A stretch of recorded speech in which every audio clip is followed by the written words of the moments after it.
Demonstrations are fun, but production is serious. In the previous episode, we talked about how to make the agent reliable. Let's now talk about what it takes to put your agent into production, so anyone in your team can run it, not just the person that built it. So what does production really mean? There's 3 pillars to your production workflow. First, reliability. Triggers run on time, nodes are resilient, and errors workflows in place. Number 2 is observability. Every run is logged, including tokens and costs, plus alerts when things go wrong. Number 3 is the ownership, such as credentials, config, and a one-page runbook so the next person isn't guessing. Let's talk about your cost control mindset. The cost is the cost of model per token plus the frequency. Use the cheapest model you can and then reserve the big ones for the harder steps or more difficult tasks. Depending on which node you're using and on which LLM you're using, you should get yourself accustomed with the management dashboard of that particular provider. Within OpenAI, you have dashboards that show you how many tokens you've been using over what period of time,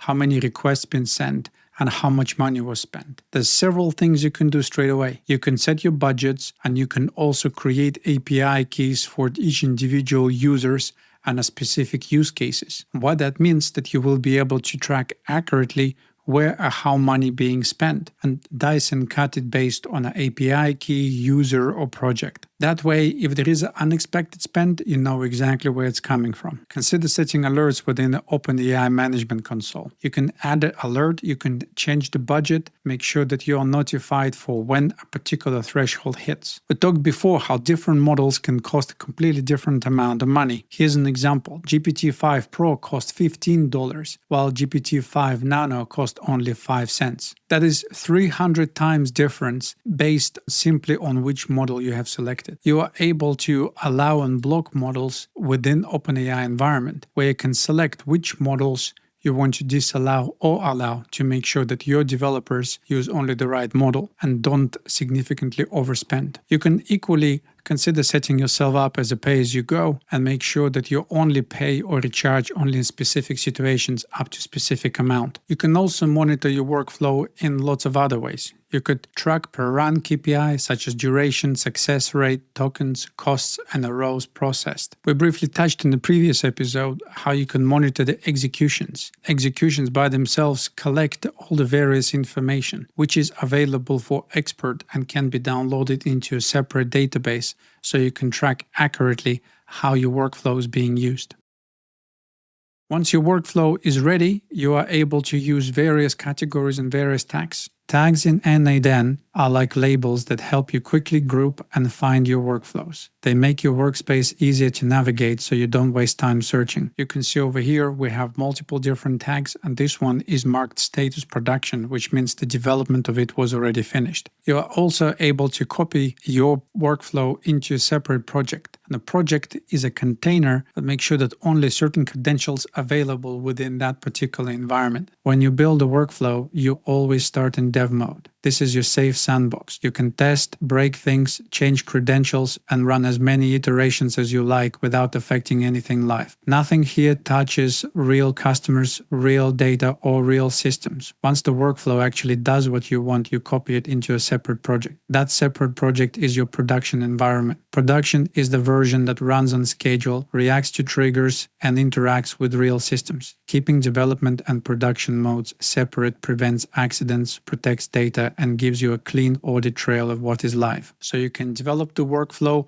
in one project, let's say development, with the development credentials and development limits to make sure nothing go wrong. And then once that is finished, copy and migrate it into your production project, ensuring that production credentials and production access systems are used. Once it has been deployed in production, another important point is to monitor it in near real time when something goes wrong, like an error. Within your workflow, if you open settings, then you are able to configure error workflow. And this one, you're able to select a specially designed to dedicated error workflow that will notify you in case of errors or mistakes. Here's the one that we're using, Subflow workflow for error notification. Now, if I select that, every time this workflow encounters an error, whatever that error is, we will get notified. The error workflow by itself is extremely simple. So when an error is generated, this trigger is triggered, and we get an email as well as a Teams message. And within Teams message, we specify about which workflow workflow triggered an error, what was the error, what was the message, and where to go to fix it.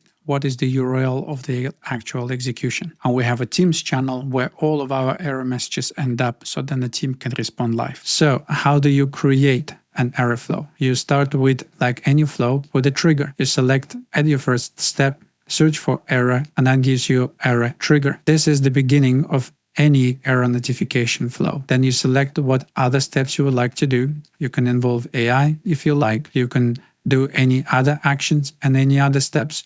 And of course, you can notify your teammates. Would that be Gmail, Outlook, or even Slack?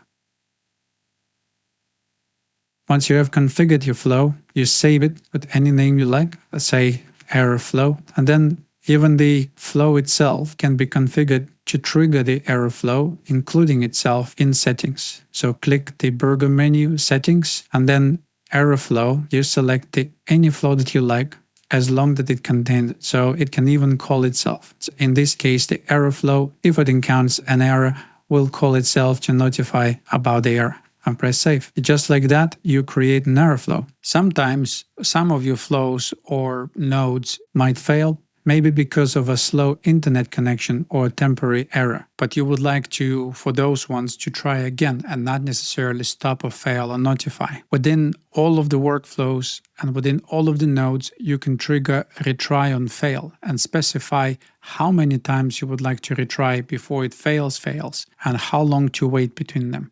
And then what happens on error. And of course, once the development finished, you might want to document your agents and make sure that that documentation is crystal clear and readily available. You can see on our screen, we documented with text boxes over here. Additional information can be added. This one's triggered by add a sticky note. Then you change the color and you add additional information. This is the rich text, so it can be made bold. You can insert the YouTube videos into it. You can make a URL links. We would also highly recommend to create a runbook, such as in Notions or the docs, and make it available. You put a link to that in one of the notes here. Explain things like purpose, one paragraph about why exactly this workflow was created. Outline triggers and schedules, how it's supposed to run and what does it integrate to. Talk about data, what kind of data it consumes and what kind of data it produces. Covering your documentation credentials and runtime controls, as well as the failure modes, who is being notified and when. Consider a rollback options if needed, as well as the keeping a change log in that one document about how this workflow being changed, so that if anyone popping in to change anything, they would know exactly where to write it down. And last but not least is the RACI matrix, so you would know who is responsible, accountable, or should be consulted or informed when the changes are being made to this particular workflow. That could be some of your business users, AI experts, your AI council, and so on. Last but not least, some of the technical ones of you would like to download this as a code and keep it in a GitHub repository for the version control. You can do that quick and easy by clicking on the button over here and selecting download. That will generate a JSON file that you will be able to download and keep in your GitHub repository for the version control. That could be the last step once the workflow is ready to be promoted into production. Thank you very much for watching the last episode about how to configure this YouTube agent. We have made quite a journey. We started with the basics, talking about what is AI agent, what is a token. We then signed up for all the necessary systems and API keys, made it all the way to understand what is the prompt and how to configure the prompt, how to configure tools. We then talked about how to make the AI agent more reliable and how to deploy it into production. If you like what you saw, I'll put the links on the screen. Please follow me on the YouTube, where I have other tutorials in place and other explainers. I publish weekly. You can also subscribe to my newsletter and do connect with me on LinkedIn. If you have any question, you can find my contact details below. And on that note, thank you very much for your attention.